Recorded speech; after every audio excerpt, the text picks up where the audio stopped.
Hello, this is Matthew Paik, and this is my Lab 7 project, the Part 2, the Shoot 'em Up Plus, and I'm just going to play the scene for you now.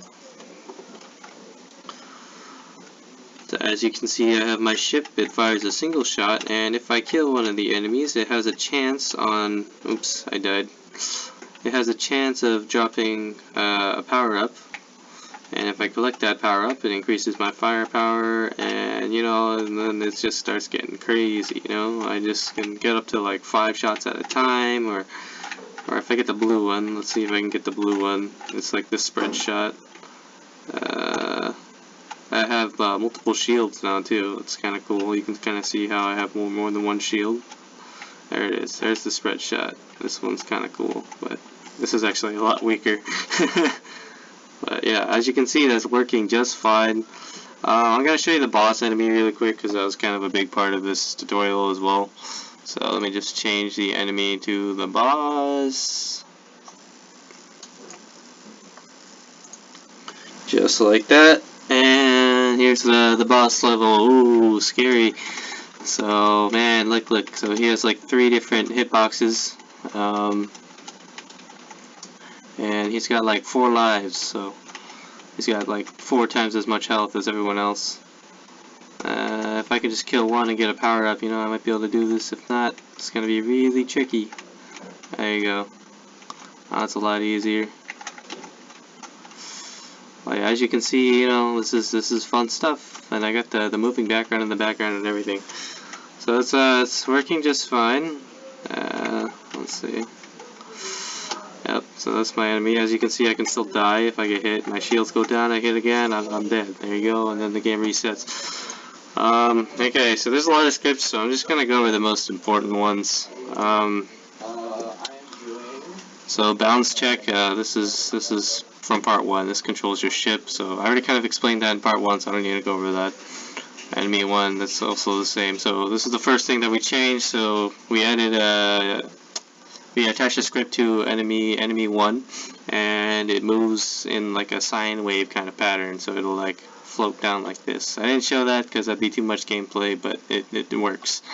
Enemy 2, this one's kind of zigzaggy. It just kind of goes back and forth and all over, kind of a very, very interesting pattern. It's using some vectors and math and random values to create that zigzag-like pattern.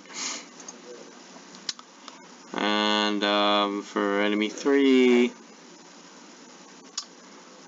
this one, let's see, I don't quite remember with this one, so I'm gonna see what it looks like. Let's just drag that. Oops. Yeah, there. Let's see what it does.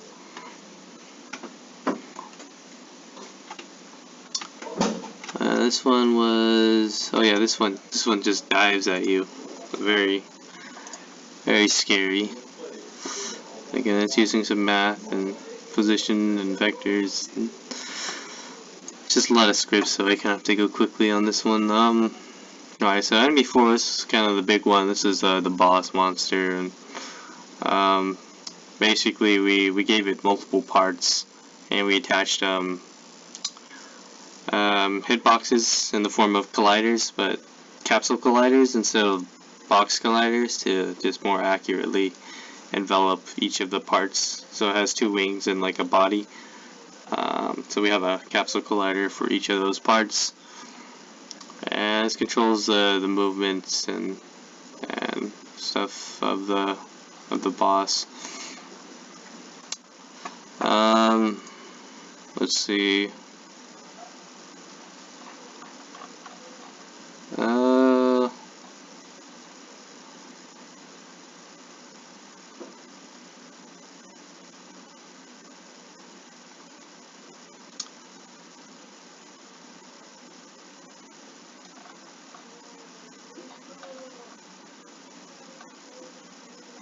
I don't really think we changed much in this tutorial for the hero itself. We just added we added more guns on the hero. As you can see, there's 5 guns, where in part 1 there was only 1.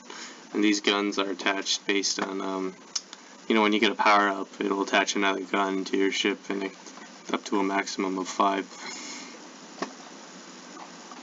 Okay, main is the one that had like a lot of changes. So as you can see, we have a weapon array that holds a variety of different weapons, and this is what's holding our different weapons. We have like a spread weapon and a, you know, rapid fire weapon, you know, and like extra, like all these different weapons and that have like different firing patterns.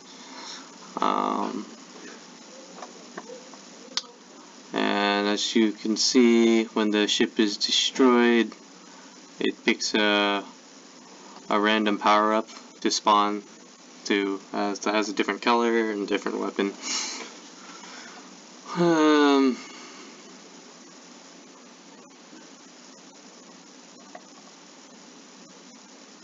Yep, and that's pretty much it for that. The parallax was this controlled the space background. We created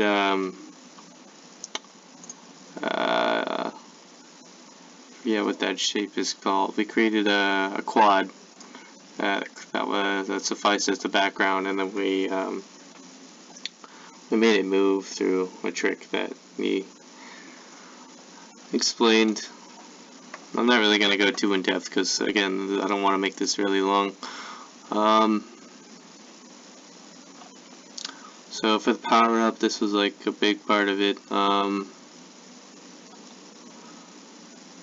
So power up is the cube itself, so it controls the movement of the cube. Right, you know, we see the power up kind of like deviate a little. It doesn't just stay in place. It also spins, that kind of thing. Right, that's where like this rotation is coming in, that kind of thing. And this is like, it's the time it'll stay. It'll only stay around for around 10 seconds. And the different colors of the weapons, the weapon projectiles.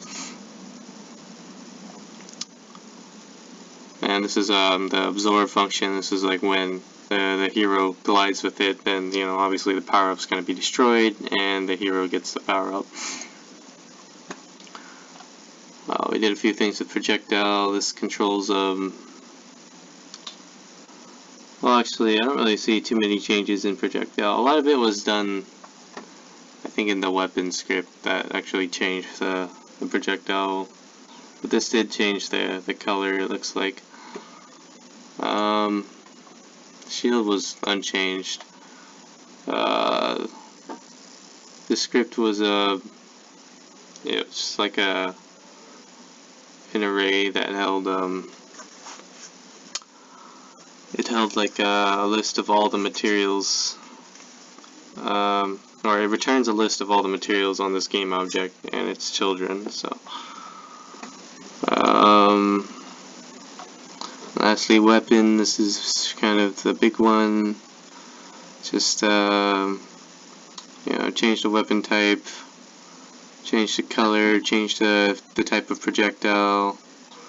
Right, when you select different weapons, and yeah. Again, this was an insanely long project. I think a little too long for the time it was worth. This took me almost around 6 hours today, so excuse me if I'm a little tired and not going crazy in depth, but yeah, that's pretty much it for my projects. Thanks for watching, and have a good one.